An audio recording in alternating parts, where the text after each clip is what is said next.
Ci ricordiamo negli anni addietro, tanti secoli fa, quando facevano le assedie, che da sapere da dove nacque le sedie? Dall'assedio. Perché? Perché quando faceva l'assedio tutti i soldati andavano giù e si mettevano una presa all'alzo per le sedie, per aspettare l'assedio in modo che quelli non si muovevano dal castello, che quelli preparavano l'olio bollendo.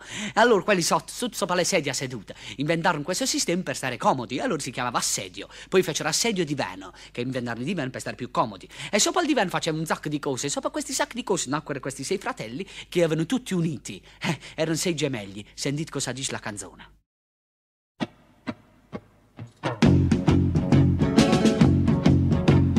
Giovane sei frat, tutta unì, la via del ceder, de copia fica.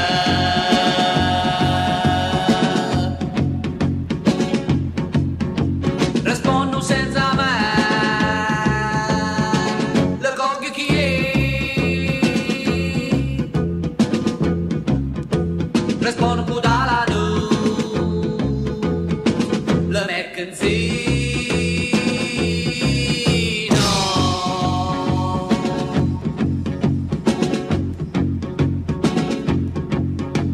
Rispondo senza re, i senga che c'è.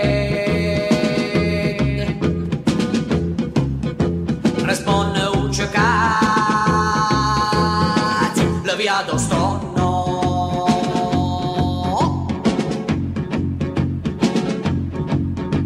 Rispondo senza braccia, poi chiama la pet.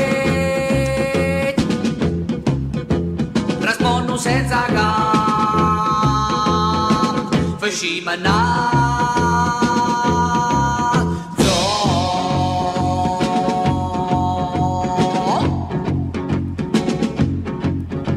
rispondo senza braccia, poi chiama la pet.